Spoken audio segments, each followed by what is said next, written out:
Hi everyone, thank you so much for joining our webinar. If someone could just put in the chat that they can hear us and see us all right, just so that we know we haven't got any technical issues, that would be great.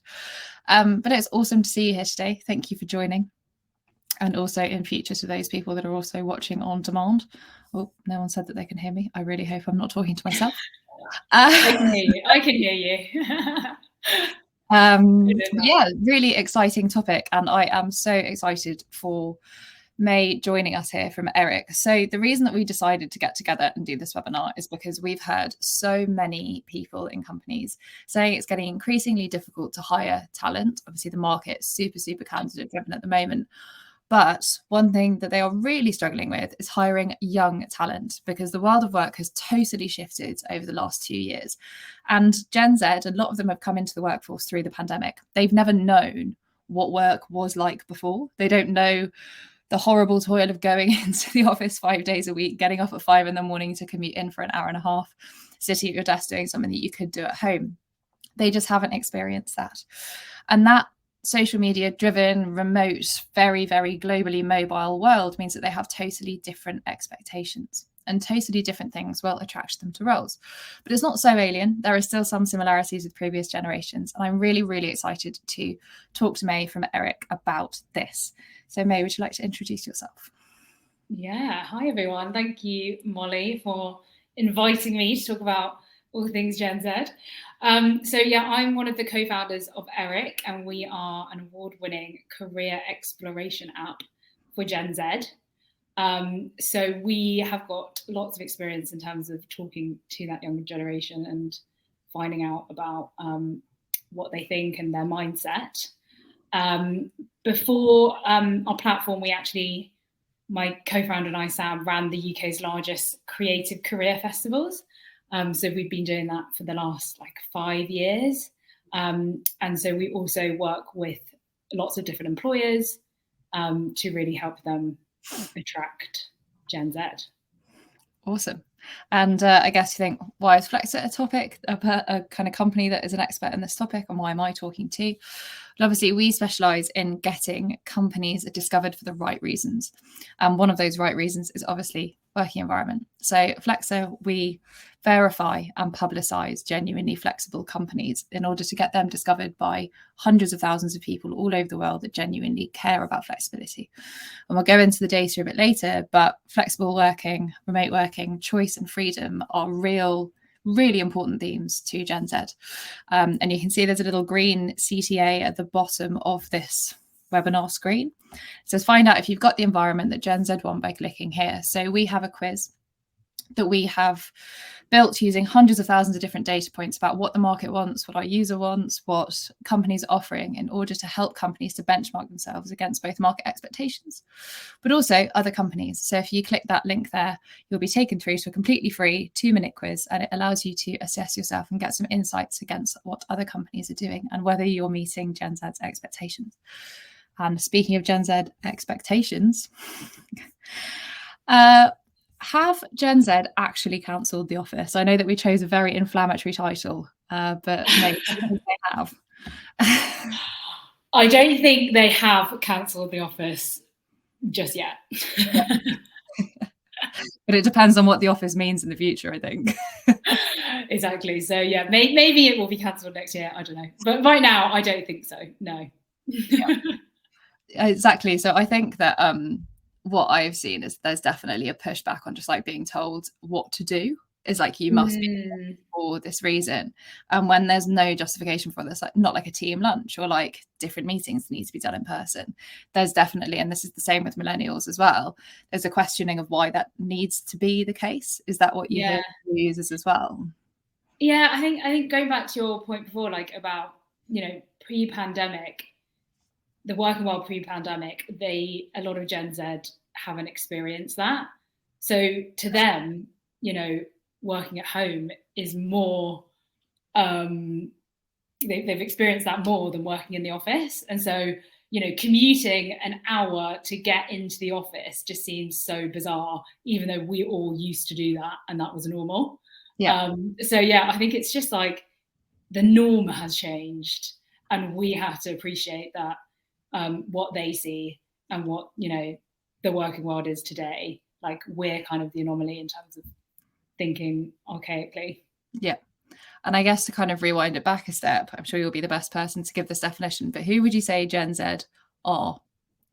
Yes, that is actually a very, very good question. Because I think it is really important to, understand and remember who they are. So I guess I can just give you like a little bit of a lowdown on like who they are. So currently they're 10 to 25 year olds. And the first Gen Zer was basically born in 1997. So if you can kind of cast back to 1997, that was when like Tony Blair was Prime Minister, the Spice Girls was in the charts, that kind of time. So they are still really young. And I think sometimes we forget that because Gen Z often come across really confident, like they were way more confident than when I was, 18. But yeah, they are essentially just entering the working world. So they really are inexperienced. Yeah. They are also like social media natives. So, they've grown up with social media around them. So that basically means that they've been like interconnected to the like everyone globally. And so that means that's kind of why they're so socially conscious and they care about kind of what's happening in the world. They're also like the most racially and ethnically diverse group. So again, like that's why diversity is such a huge, what's so important, especially when it comes to the workforce, because like they actually don't know anything but diverse, and they just diversity is normal to them. But they also have been through like so much in their lives already. Like, they're less than 25 years old, and they've been through like a recession. They've been through a pandemic.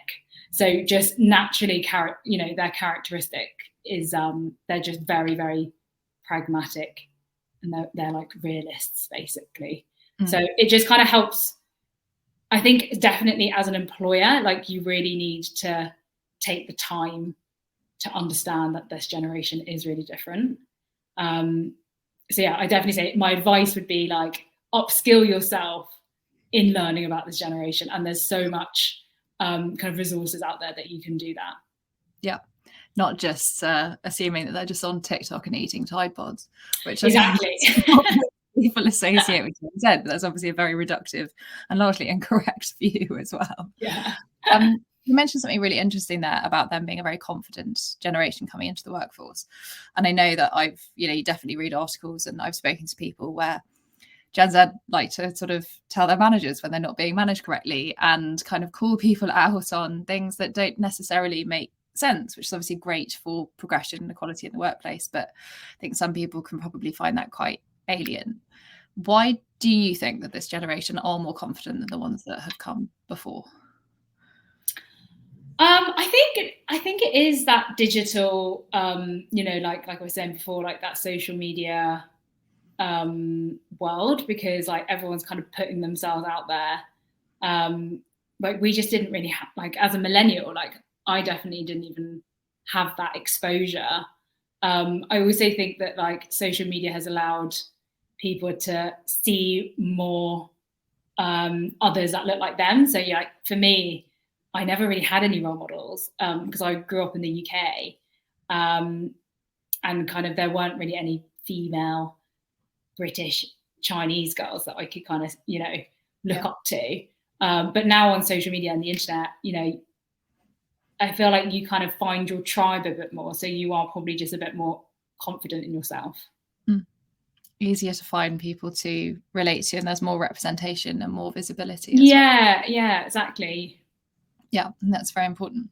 And then I guess the whole theme of this was the idea of discussing what they want in the workplace and what we've seen in terms of data. And like we collect loads of users' data as they onboard onto Flexa. We understand what age brackets they're in, diversity as well. We also understand their working preferences. So we ask them about location, time, to hours, flexibility, and other benefits.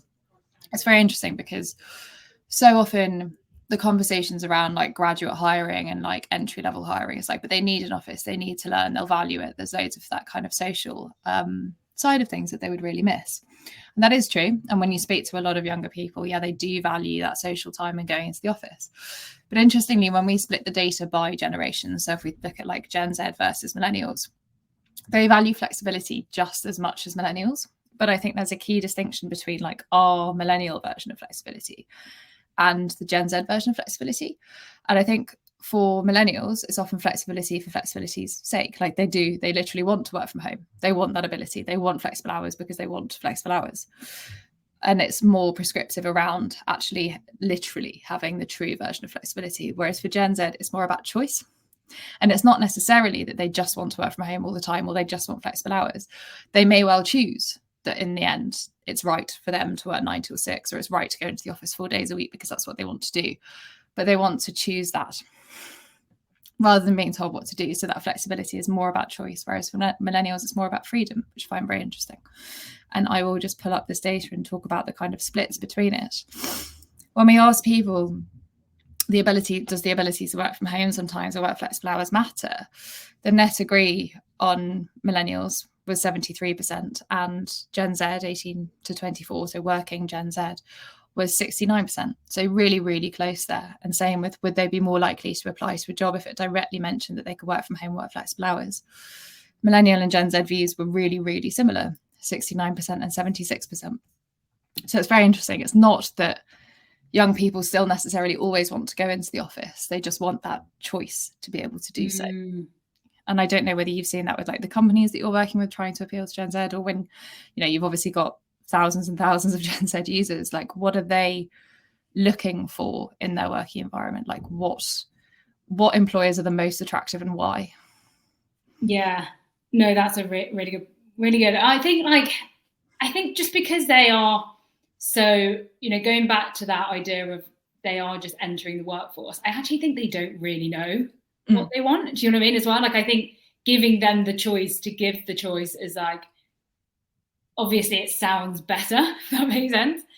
But I think that they, like, one of the biggest things is that they do know that they're inexperienced. Do you know what I mean? Like they are looking for support, essentially. Like their biggest thing is, like, one of the most important things to them is their career. So like career progression is the number one thing that they look for.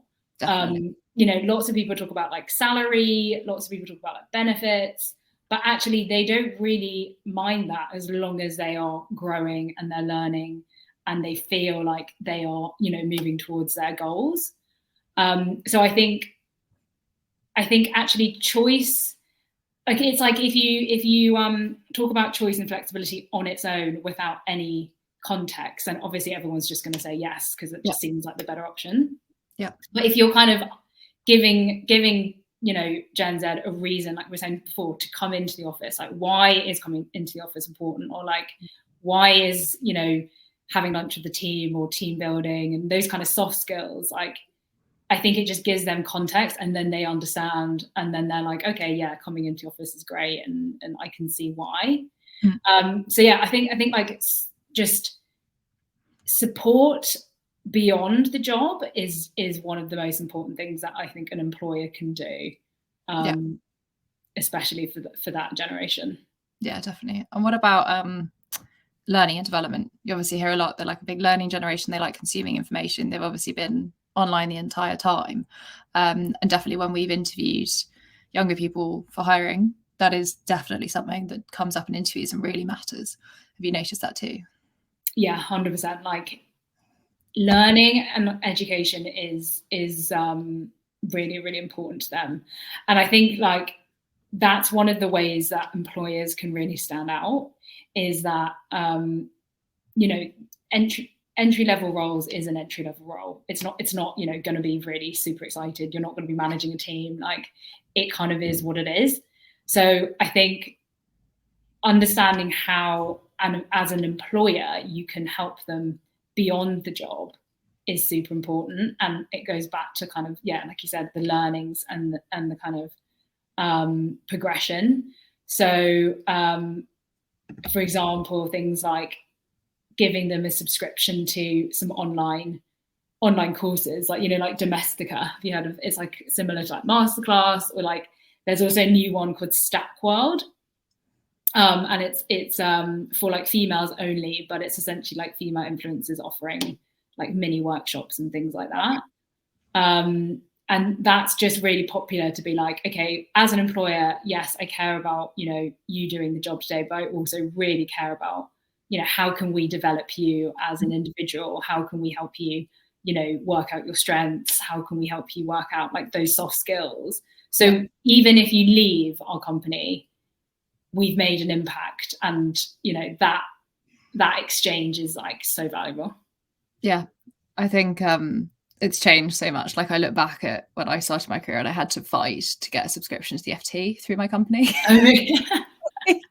Now, and it feels like that's kind of the modern day equivalent, is like learning, being in these workshops, everything. And I was like, I'm working in investment banking. Can I have a subscription to the FT? This feels pretty like, and I had to pick that. And I definitely would never have thought, you know, that those kind of learning options would be available later on.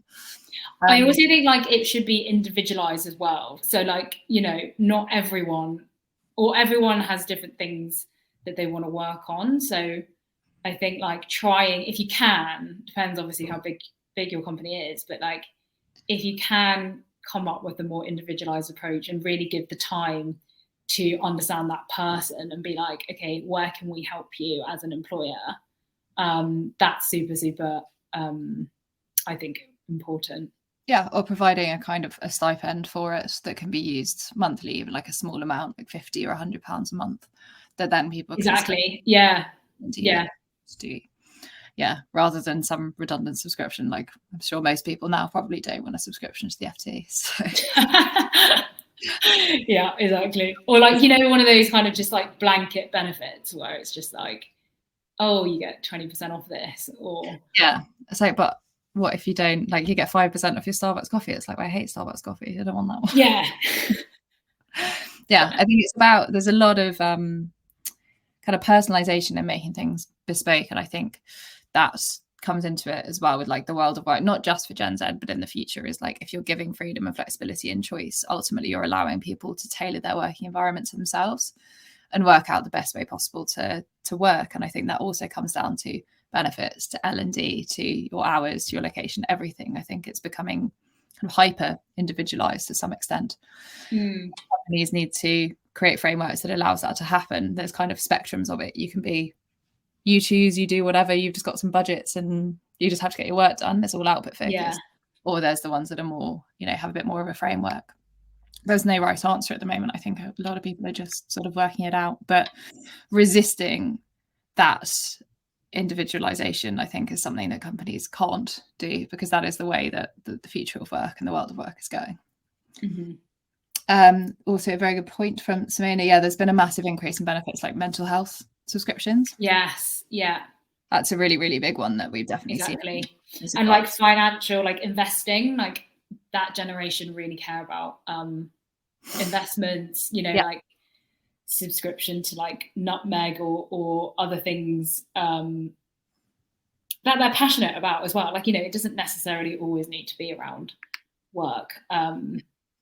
Most Gen Z have side hustles, you know, they have other projects going on. So again, just really trying to understand and get to know them. Yeah, and I think a lot of contracts as well that companies have are very much designed for, you are our employee, you are going to work 45 hours a week. Anything on the side is you cannot do, it's RIP, and contracts are very, very dated. Had a really interesting conversation with a good friend of mine who, she does like coaching on the side for startups. And she was interviewing with the company, got the contract, and it was like, anything you do outside of that time, if you're paid for, we own. She was like, oh, I'm not signing that contract.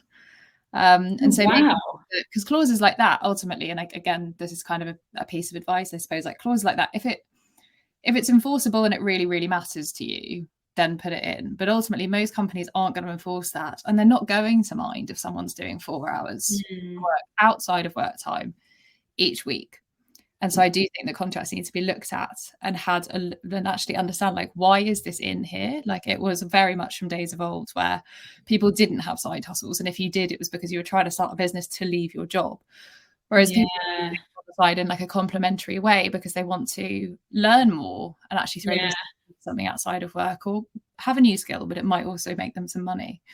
And so I do think contracts really do need to be relooked at.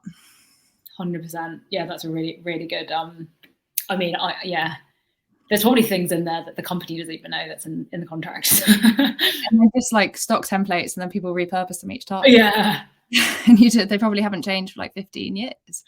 It's amazing. No one really questions it. And I do think that people are going to start pushing back on that, particularly the ones where it's like, we have flexible hours, but then in a contract it says like 9 till 6. Or, flexible location. In a contract it says your base is office every day. Those contracts exist. The culture may be very different, but in time the contract needs to reflect what's actually true. Mm-hmm. I guess talking about like employer brand and hiring, I know that we've definitely got some advice for companies, but I would love to hear about what you think this kind of shift in the world of work and Gen Z demands. What does that mean for hiring? Like, what should companies be doing to hire top Gen Z talent? I think it's like you said, employer branding is really, really crucial. I think there is a lot of competition. There's and one of the things that we always tell companies is that you have to realize that Gen Z don't really know who you are, or they don't know who you are unless you're like Netflix or Google or some huge consumer brand that they use daily. Like they have no idea who you are. So you really need to assume like zero knowledge essentially. So in terms of promoting yourself, you really need to invest in content. You need to invest in even your copy and your language. A lot of like, you look at job applications and things like that, and even when I read it, I don't even know what the job means. Do you know what I mean? Like, again, like with like the contracts, it's like employers need to relook at some of their job applications and actually do the application yourself. I don't know, that's actually one of the advice that we give to employers is like, have you actually done your job application? Or like get your team to do the job application and see how easy it is, or like how long it is. So that's really important to think about tone, really think about language, really explain what the job is, what the company does, so that you can actually also manage expectations. Because I personally think that the reason why retention is so low is that Gen Z read a description of a job, they think it's this, and then in reality it's something completely different. And then they just leave. They move on because they have that luxury to do so. I think managing expectations is just a huge thing. And it's okay if the job is boring. Do you know what I mean? Like, again, Gen Z understand that, but going back to our other points, it's like, be transparent about it. Be like, yes, okay, the job is this, but we, as a team, as a culture, as a company, are offering you all of these other benefits to really help you get to wherever you want to get to. Yeah. And highlight that progression. Like, this job might be this now, but it could be something else. Exactly. Yeah, exactly. So I think that's one of the things. And then the other thing is thinking about like going back to, I guess, doing the application yourself. One of our clients actually was had a job that they needed to post, and they were asking for so much at the beginning. So like, a video, a CV, like all like, huge long application process. But like most Gen Z will apply for jobs on their phone and on the go, because that's their nature. So make sure that everything is mobile friendly for one, and also just like user friendly on the go. Even just like asking them to just put their email address if they're interested, and then sending them the job later, so that actually they have it, they can go back to it whenever they're like, you know, at home sitting at their desk. Yeah. So yeah, just making it really simple. And then also, once you get their emails, you can actually then retarget them later on to be like, hey, have you applied for the job? Yeah. No, that makes complete sense. I think based on that job description thing, like we see so many terrible job descriptions, it's amazing. Great about it, of like how, like what even is a good job description. Because you're right, you and I remember applying for jobs, and it's just like this black and white job description. You, by the end of the job description, you don't know what the company really does. No. You don't know what the job really is, and you definitely don't know what it's like to work there. And like, surely that's what a job description is supposed to do. Actually, it's honestly a really good like task, is just going through like LinkedIn and doing like just reading the jobs. Like you cannot tell the difference between one and the other. No, and often it is because people don't know how to write a job description, so they go on and they then copy and paste somebody else's job description, and it's like this circular loop of terrible job descriptions. Exactly. That's really interesting. I think also I'd add to that of what we often see, and it's not just Gen Z, but it is Gen Z and millennials, younger people generally. They don't want to just fruitlessly apply to 100 jobs and just like click, click, click, click, click. That kind of machine gun approach, I think, is slowly dying. And people want to be able to think of, you know, there are 20 jobs or 20 companies that they want to apply to, and curate it more and actually find out the information that they may find in like first or second interview, find that out first. Before they bother applying and before they bother wasting that time. And of course, it's very different if you are like literally it's your first job, in which case you probably will go and apply to loads of different ones. But if you've got 1 or 2 or 3 years of experience, it's being much more discerning about that. And so I think companies can really give themselves like a head start by disclosing as much as possible. Exactly. Like, what is it going to be like? What is the culture? What is our diversity? Like, if that really matters to somebody, they're going to try and find that out somewhere else. And so it's just where do you want to improve? Like, where are you good? Where are you bad? What is your culture? Why are you trying to do this? And I think also to salary, like, it's not necessarily the most important thing to people, but I think companies shy away from disclosing salary ranges in like earlier entry level or like 1 to 3 years experience jobs, because it can be very broad. But I think the thing is like that's quite a dangerous route to go down, because if someone's earning 25 grand a year, 2 or 5k difference is a lot of money. Like that's 10 to 20% increase or decrease. So people will want to know what is the best that I can get. They want to understand and benchmark themselves as well. And I think for companies, like the data shows everywhere, if you include salary ranges, your application rates just like massively increase, because you're not wasting your time with something that you might not genuinely just might not pay you enough. And so I think companies can really accelerate like the number of applications and their own employer brand and candidate experience and improve that by disclosing it. Definitely. And I think on that, it's like 100% increase the content. I think that is like where we're heading. You know, recruitment is becoming more like marketing.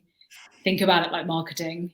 But also think about where you're putting that content, because a lot of people spend time on their own career website, you know, investing in creating this wonderful website. But like, again, no one's coming to your website. So you have to, exactly.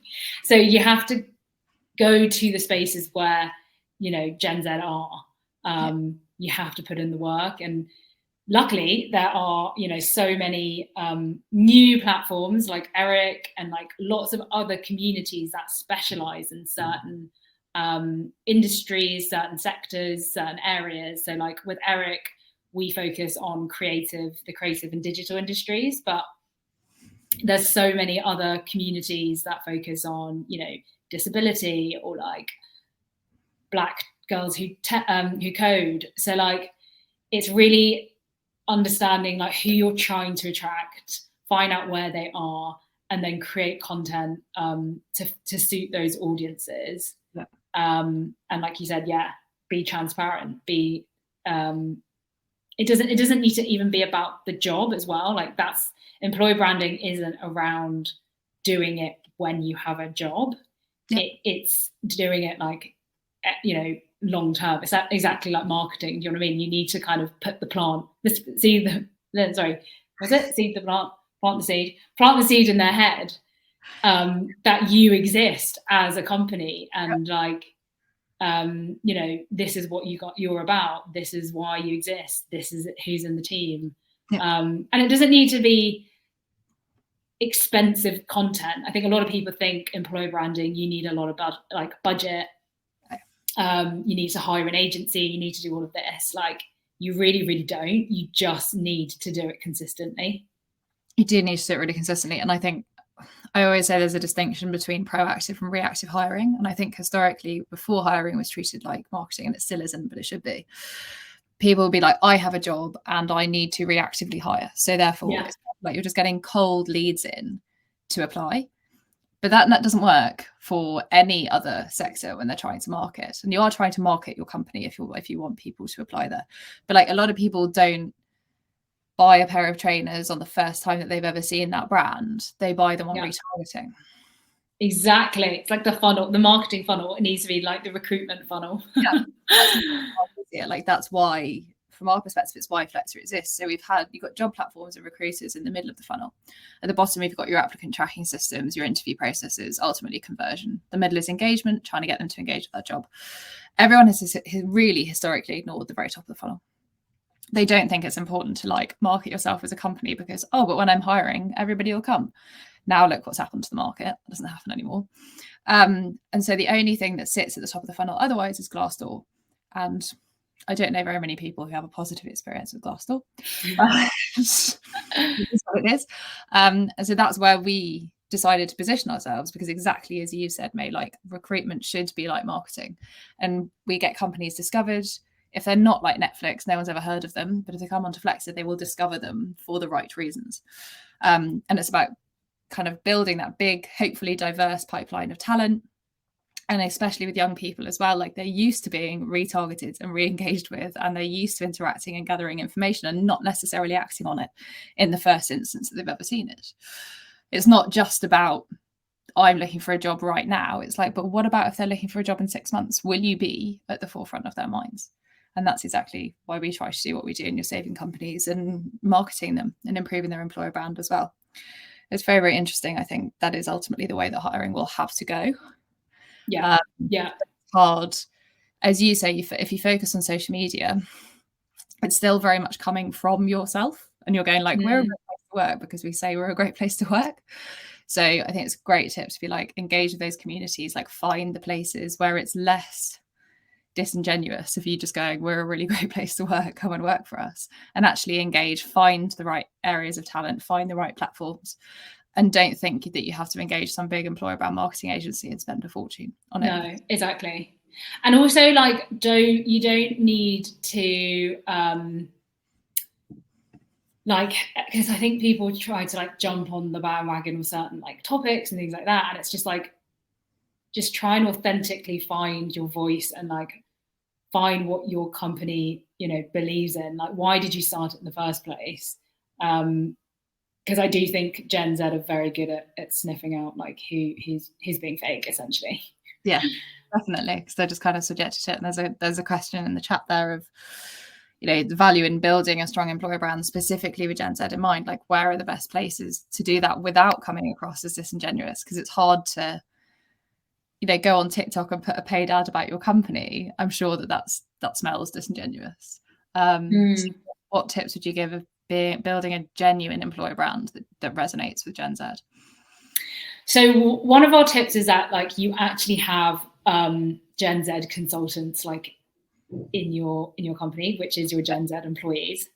So ask them, why have they decided to work for your company, or like what was the hook for them?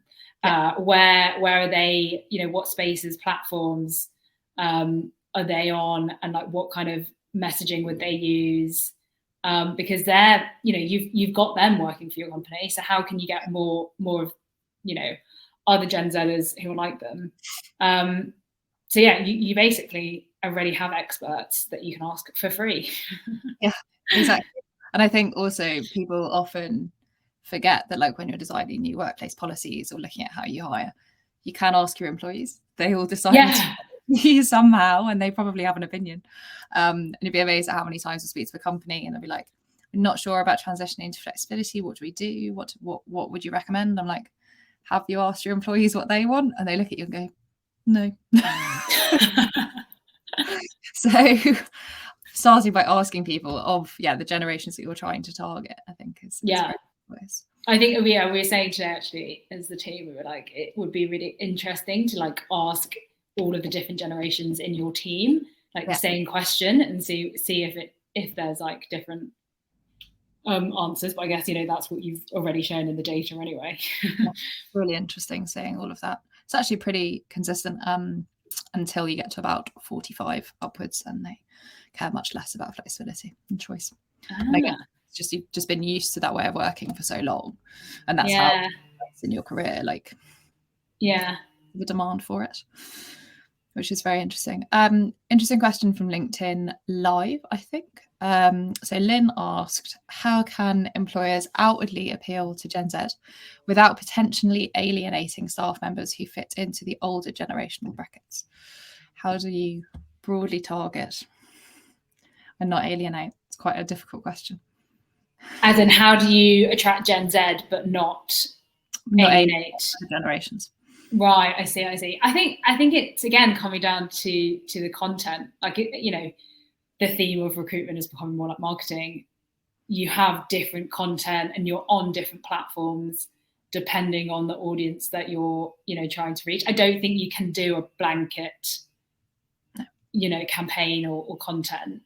But what you could be doing is going to say Eric for entry-level talent, but then you could be using LinkedIn for a more senior talent, or if you're looking for an engineer tech team, there's certain like tech communities. So I think it's really defining who your different audiences are, and then creating different content for all those people, but then having that overarching purpose. Why are you all working together? Yeah. And the values and the culture within that company as well kind of is always going to be experienced in a similar way. I also think it depends on whether you're doing this organically or whether you're using paid spend as well. Like if you are using paid marketing to recruit, you can segment, have different content, target different age groups, in which case it's quite easy to do that. And then I'd say like a good, I don't like the word hack, but sort of a way of hacking it is obviously if you're in LinkedIn and you've got employees that are quite active too, then having the Gen Z employees post about hiring in a way that will attract Gen Z talent, millennials in the same way, and each person when you're hiring posting on LinkedIn with different content that you've just talked about and targeting it is also a very good way to do it, because it's self-fulfilling with those networks. People will then engage with it. It will be seen by more similar people like them. So always trying to utilize social media and, to your point, like adapt the content to the different generations. And if you work with different communities, you'll find that the communities themselves actually will handle copy and handle messaging for you. So actually you don't even really need to do much. You could just be like, this is the job. We'd love to project your community, and then that's essentially the service that you're paying for, is that platform will tailor it in a way that they know their community will engage with best. Yeah, absolutely. Another interesting question from LinkedIn again, from Kerry. Would you agree that the definition of work has changed over decades? So she feels that different generations have a different idea of what work actually is and what it should be. Very. That's a good question. Yeah, I love that question. 100%. I think work has changed dramatically. I think before, work was more like you work to get money and then you get to spend your money after work. Yeah. But now, work is, well, for me, I found my passion in work. So I actually I don't see it as work anymore. And I think that's kind of where it is heading, is that, especially for Gen Z, they want to do something that they're passionate in. And once they find that passion, it doesn't become work anymore. Yeah. So yeah, I think like there was a stat or some sort of like expectation that Gen Z are going to have 18 different jobs in their lifetime. They're going to have 6 different careers, and they're going to live in 15 different residencies. So I think, career, the word work, even like job has probably changed, because like, you know, now you can be a freelancer and employee and like business owner. I don't know, do you know what I mean? Like all of these things, just, you can be so many different things. I feel like that 18 different jobs and 15 different houses, I feel like I've already achieved that. Lived in so many places, and my maximum tenure that I achieved was about a year. So I've definitely moved around. And actually that does bring us on to like a really interesting question, but I wanted to answer briefly. Like, I do think that the definition of work has changed. I think very much to your point, like you worked and then you spent your money afterwards. Work used to be something that people put up with, whereas now it's seen as like intrinsically part of your life, and it's supposed to enhance it at least in some way. And I think people's tolerance levels for like shit jobs have decreased quite significantly. I also think the massive change has been work used to be a place you went. Now it's a thing you do. And I think that fundamental shift has also led, because it's a thing you do and it's not just a place you go, has led people to demand more from their jobs, because it's not just that you go into an office and then you leave and that's that. It's much more involved in your life. Like, it's work-life blend. They're intrinsically linked now. What do you think of so, because sometimes I think about this, that like, you know, with both Flexa and Eric, we're trying to help people find, you know, the right jobs, the right companies, the right areas that they're passionate about. But what about the jobs that we need people to do, and they're not ever going to be probably a passionate place, you know, role? Yeah, I do still think that there are lots of people that work isn't their passion and they don't necessarily want it to be, and they do still want that delineation of like, I do work, I enjoy myself outside of it. And there's nothing wrong with that. It's just a difference in opinion of it. And I think those people will always exist. And I do think that we'll have to stop taking those roles for granted.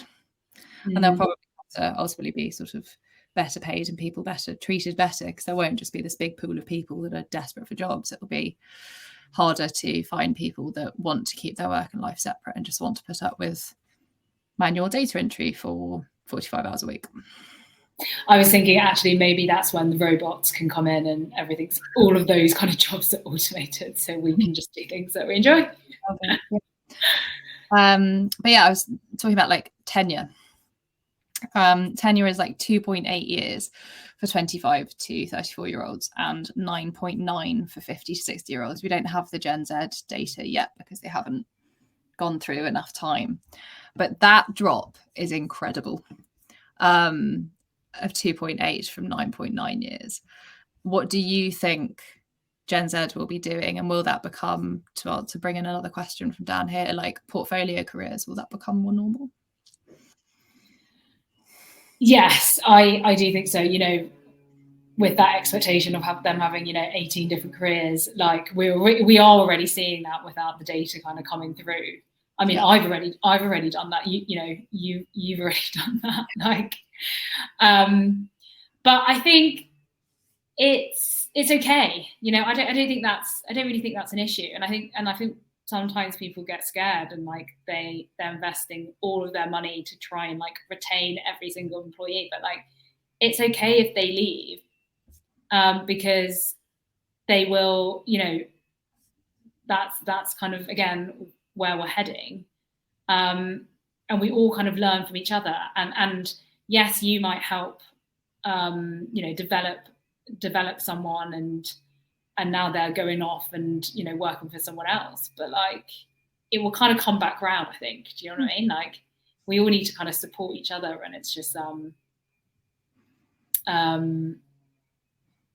sorry, I completely forgot. I feel like I've not even answered the question. Yeah.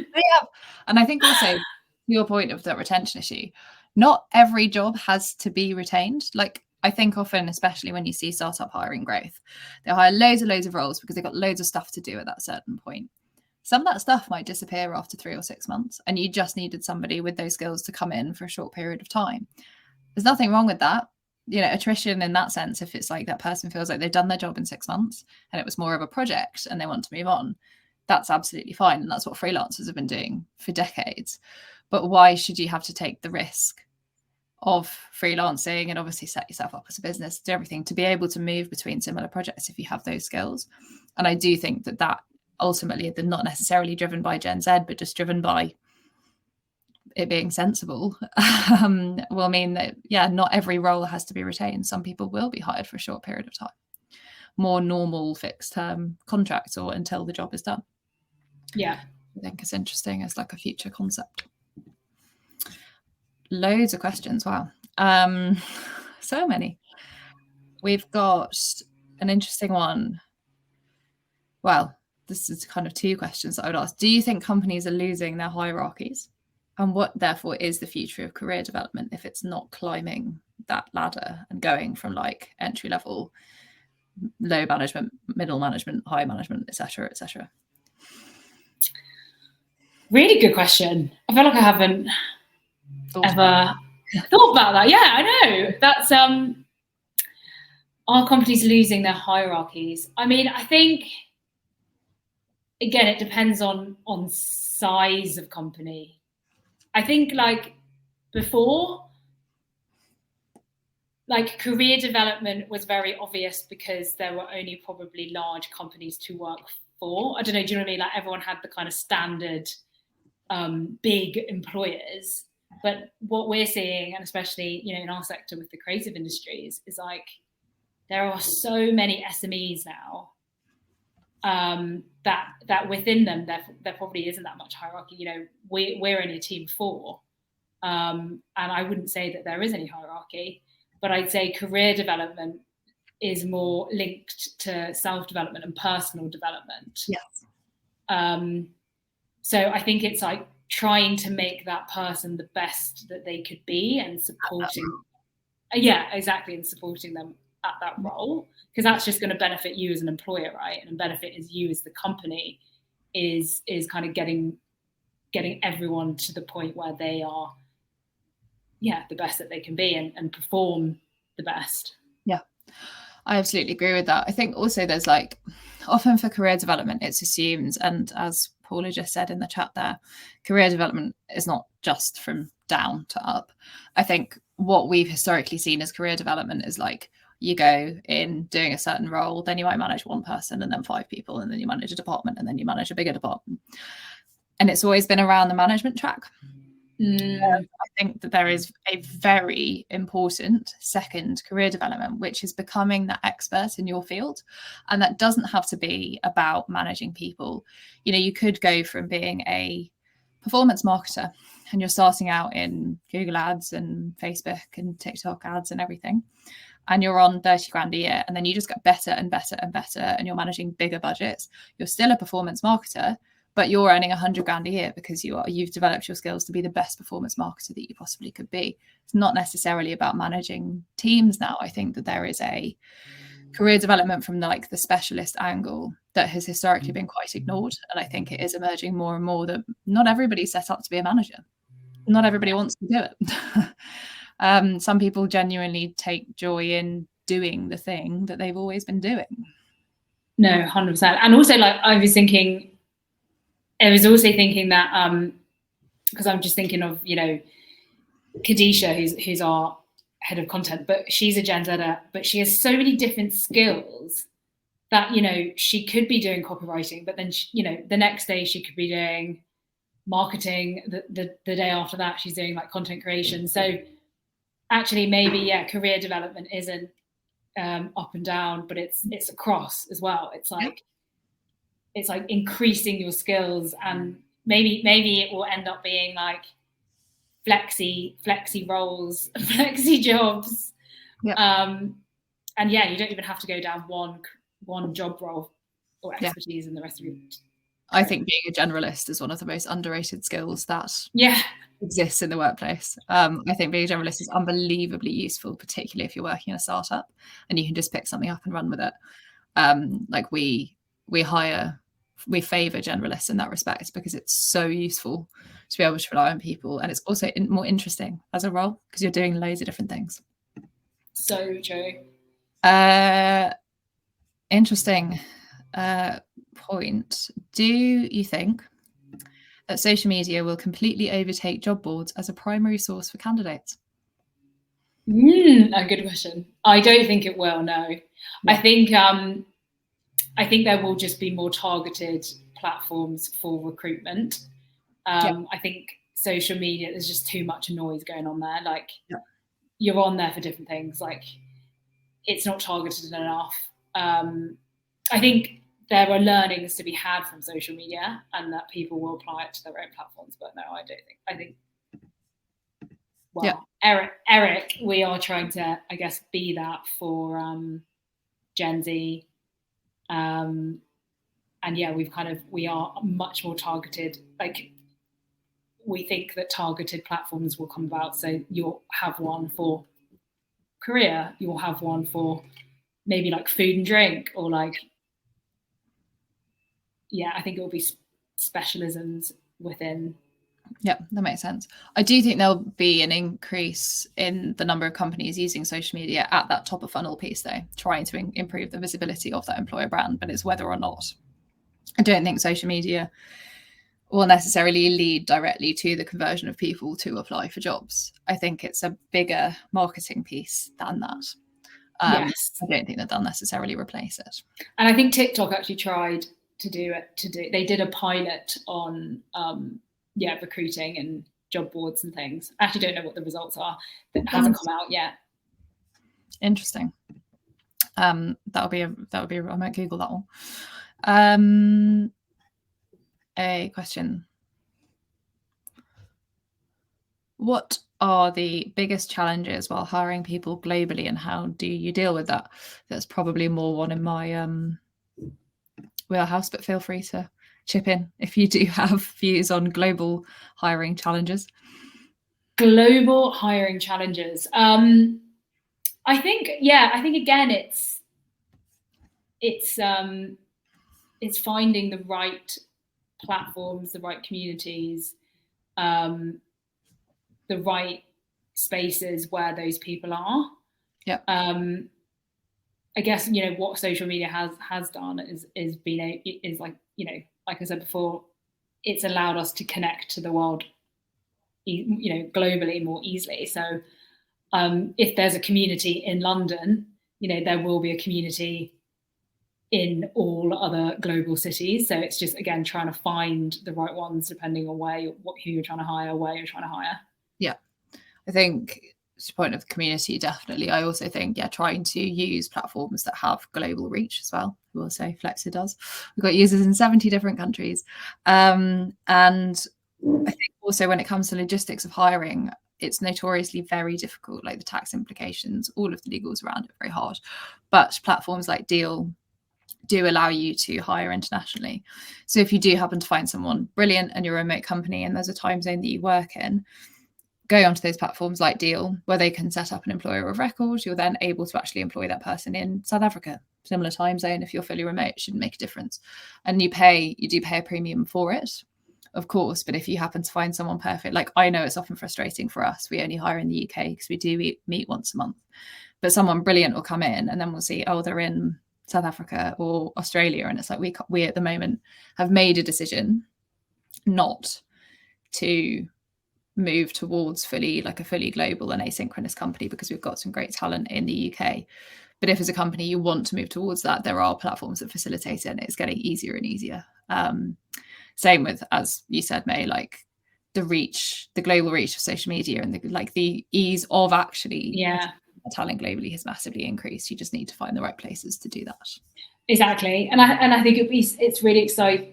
I'm excited to see what other platforms, startups, you know, tech-enabled solutions are appearing, because it's only going to get easier and more accessible. Exactly, and I like that. I think that global mobility and accessibility will change the world in such a positive way. And I think, like, if in the future you don't have to worry about the idea, like if your partner's moving to New York and you're like, oh, I need to get a job in America, and obviously the visa issue, America's not a very good example because of the visas. Let's just pick like Barbados, where they let you. You're like, well, what company will allow me to, work remotely and in that time zone and flexible hours so I can do it too? And just being able to open up that world and allow to move, rather than it being a fundamental reason not to travel or not to move or not to move roles. I think that needs to be removed as a limiting factor. Definitely. Time for one more question. And this is more in the kind of, I guess, the conversion end of the funnel, because we've been talking so much about marketing. What's the biggest challenge when hiring Gen Z, and how should you adapt your hiring processes and interviews to Gen Z and millennials? So what's the hardest thing about attracting Gen Z, specifically with the interviews? Is that the question? Yeah, hiring and getting them through the interview process. Oh, hiring and getting them through the interview. Actually, because loads of people drop out in the interview process. Like, how do you keep them engaged? How should you adapt your interview process? I see.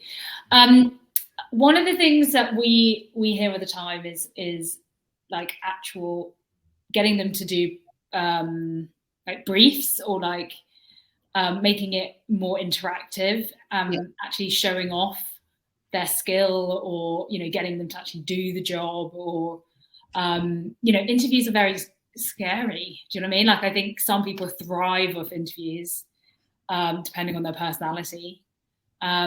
So yeah, I think giving them actual tasks is better. And also, just kind of giving them different options in terms of how they can show who they are.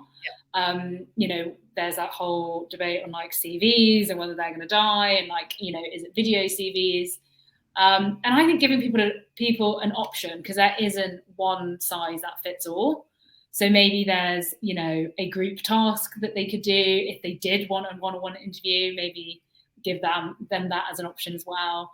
But understand that everyone is so different, different personalities, different ways of presenting themselves. You're going to have extroverts, introverts, and to really keep that inclusive hiring. I think it's just giving people options and choice, so that hopefully they feel like they can give and present their authentic self. Definitely. I think also keep the interview process short. That's not just for young people, that's just for everybody. We hear of like 7-stage interviews and like half-day case studies and workshops. Like, you probably know if you want to hire somebody within the first or second interview, and it's just making those doubts are then alleviated later on if there is a second or third stage. Exactly. The other thing I was going to say is make it a positive experience. So if you are doing a task, and within the task, they can then show on their portfolio that they've done that, or I don't know, out of the task there's something to show from it, then you're leaving them with experience. You're leaving them with something that they can then take on, even if they don't get the job. So it doesn't have to be a negative experience saying no to someone. Even throwing in like a one-on-one mentoring with want someone from your team. I know that everyone can't do that, but just some sort of positive experience, so that it doesn't have to be so negative. Very like genuine, constructive, nice feedback as well. Great. This has been really useful and really enjoyable. I hope everybody has found it helpful and given you some ideas. We've obviously got some good feedback so far in the chat, so that's very nice. If you have any questions, do feel free to connect with myself or May. Is it all right if they connect with you on LinkedIn? Yeah, absolutely. And ask any other questions. Otherwise, thank you so much and have a lovely rest of the day. Yeah, thanks guys. Thanks for having me.